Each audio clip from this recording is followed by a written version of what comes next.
Good morning. It is Saturday morning, and I have my coffee. We Yesterday, Tony and I went to the Arts and Crafts Fair, and you saw my lovely, sad little video where I turned the phone off and put you in my purse and everything. I deleted that out for you, so you don't have to deal with that. But you didn't get nearly as much Arts and Crafts Fair as you should have. One of the things I did yesterday was went to, I found one item at the Arts and Crafts Fair yesterday, and I'll show you that after I turn this around and clip it in. Found a book. Super cool. So it looks like, to me, at least from what I could glean from what I did, is that the library, when they discard books, they donate all these art related books to the art museum, and then once a year, I guess, the art museum has a book sale during the or twice a year during this arts and crafts fair. And so there were two booths full of books, and I got one of those, and then I went across the street to the antique store and found a few more things that I'm going to show you today. All right, my find at the Arts and Crafts Fair was this book, 20,000 Years of Fashion. I paid $10 for it. I have never seen this in the store, so I am assuming that it brand new would cost, well, actually, I can probably figure out what it would cost brand new. Or, oh, this isn't, oh no, that's a Grand Ole Opry. I was like, wait a minute, 35 bucks? That's cheap. Printed in Japan, which is kind of cool. I wonder if most art books are printed in Japan. Abrams Books, New York City. So I don't know how much this would have cost. This would have cost new, or even if it's still in print. But I thought it was a pretty good find. Of course, I was very attracted to the beautiful bobbin lace in the front cover. But what it does is it basically takes art and artifacts and takes us through prehistoric clothing history all the way up to modern history. I think it goes as far as the 50s, maybe the 60s. So clothing. And by region. There's Egyptian clothing, Etruscan clothing, Iberian clothing. So we go along, and most of this is before I do any dressing up, but I'm pretty sure some of my medieval friends would dig looking at it. Tamara, I'm talking to you. Oh, look at that painting. Remember that painting? I've seen this one made up in YouTube videos that are recreating clothing from photos. They did this one on one of those programs. If I can find it, I'll put a link below so you can see that episode. It was an interesting one. But, you know, just a book of history. And what I find interesting about this is we can go to these, and so thus far I'm mostly interested in Edwardian, Victorian, and maybe a little bit of Regency. But you can go back into these Renaissance things and say, hey, look, this impacted the Regency clothing, or this sleeve impacted the Edwardian period. So like this sleeve, that is something that I've seen in Edwardian clothing. This sleeve, definitely in both Civil War era and Edwardian clothing. So, quite an interesting book. Let's just jump to, there's the Edwardian period. Late Victorian Edwardian. Here and here. Here. So, yeah. An interesting little find. And then it goes to the 20s and 30s and 40s. 60s. Gloves. There's a little discussion about shoes. And then we're pretty much at the end of the book. But not a bad little find for $10. And then, there we go. Oh, I'm having trouble with my cover. There we go. So I'm happy with that. I'd recommend it if you're sort of a fashion-y, vintage fashion nerd.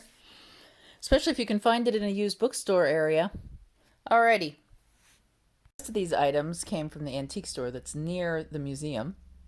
This bag is just your normal drawstring bag with the metallic beads, but it's a pretty bag, and I like the tassel at the bottom. But what really intrigued me were these loops that they used to draw it through. So they've crocheted around rings, metal rings it feels like, And that intrigued me. So that's what brought me. And of course, that it wasn't very expensive either. Do love the inexpensive. And this is just a single crochet bag with the beads put into design. So definitely recreatable quite easily. Next item was this hat. This hat was like $15. And it's straw. It's black. It's got a nice square crown. And the light, sorry, you're getting David. I've got nowhere to put you that doesn't get you a horrible background. Nice square crown. I can cover it in flowers and it will be Edwardian quite easily, I think. A silk scarf. I don't remember how much I paid for the silk scarf, but it was around $10 as well. It's 100% silk. The label says so. And it had crochet edging. And I did think that this would be period appropriate for many periods, but also good to wear in my everyday life. And when I wear curlers, cover my hair lovely. It's probably not very old. It looks 60s-ish from the tag. Now, this one's going to go to Kelly Slack. To boldly go where no shuttle has gone before.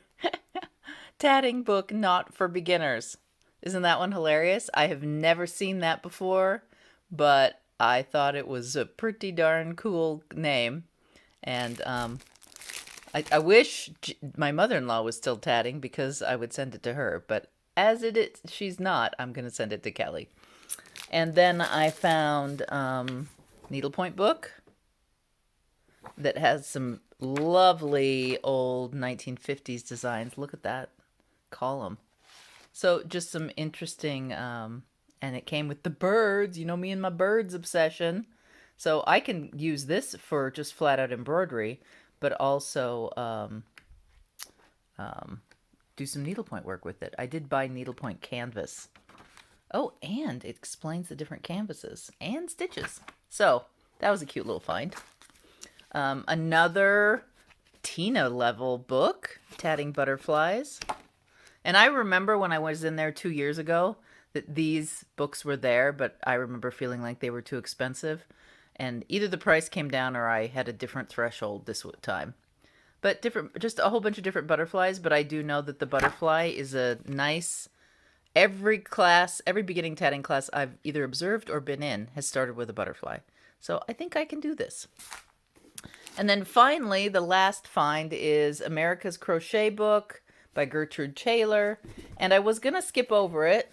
Tony did, because she had it first. She found it first. But what was nice about it, I always like it's upside down.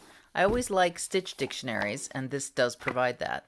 But what it especially provides, and this is what I snapped it up because of, is this.